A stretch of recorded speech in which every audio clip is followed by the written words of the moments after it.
Hola, ¿cómo están? Les dejo un video en el que les voy a mostrar las progresiones de las pistolas squat que yo hacía cuando estaba aprendiendo este ejercicio. Las pistolas son las sentadillas a una sola pierna. Espero que les sirva el video y que lo pongan en práctica porque esta semana que viene y la siguiente, si seguimos en cuarentena, vamos a trabajar mucho este ejercicio. Hay distintos problemas porque puede ser que no nos salga la pistola, puede ser por miedo, por falta de equilibrio, por falta de movilidad o por falta de fuerza. Vamos a tratar de cubrir todo eso acá. Para empezar la pistol, les recomiendo que empiecen con un poquito de movilidad en el tobillo para ver que les cambie todo. Vamos a empezar apoyándonos en una pared, como si estuvieran por estirar las pantorrillas, pero vamos a tratar de llevar la rodilla lo más adelante que pueda. Voy y vuelvo, un minuto entero con cada pierna. Voy con la derecha, después con la izquierda. Una vez que hagan ese ejercicio, recién pasemos a trabajar las pistolas.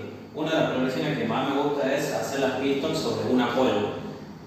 Voy a dejarme más o menos un pie y voy a, como al rebotar, no me aprovecho el rebote, pero es tocar los discos o lo que tenemos en la silla y subir con una pierna siempre llevando la otra pierna para adelante y los brazos también para adelante, que eso nos ayuda mucho al equilibrio.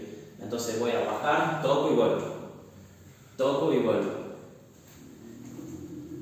¿Cómo se va mejorando esto? Bajando el nivel del apoyo.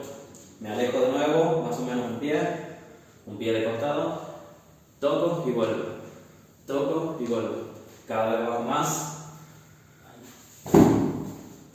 me alejo también un pie, bajo, toco y vuelvo, hasta que termine de sacar todos los discos.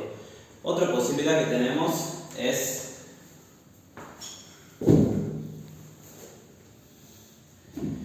hacer una sentadilla con las dos piernas juntas, se llama un arrow squat en algunos lados. Bajamos con las dos piernas, levantamos una y subimos.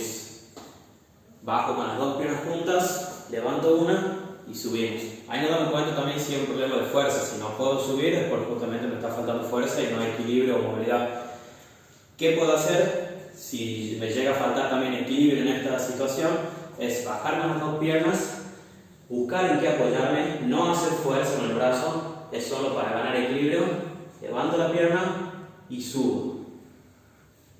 Una vez que ya domine este ejercicio, también podemos sacar provecho de otro, que son las deck squat. Las deck squat eran los que nos parábamos haciendo como un balanceo con el cuerpo. Venía para atrás, estas eran las deck squat. Pero vamos a tratar de hacerlas con una sola pierna. Vamos a usar mucho el impulso y con eso agarrar velocidad para poder pararnos. Voy para atrás, vuelvo y me paro. Recuerden siempre el tema de llevar los brazos para adelante y las piernas para adelante para ganar equilibrio. Y una vez que ya empiezo a trabajar, si todavía tengo problemas con el equilibrio, puedo agarrarme la pierna de adelante. Bajo, me agarro y subo. Eso es todo, espero que lo pongan en práctica y cualquier consulta estoy para resolverlo.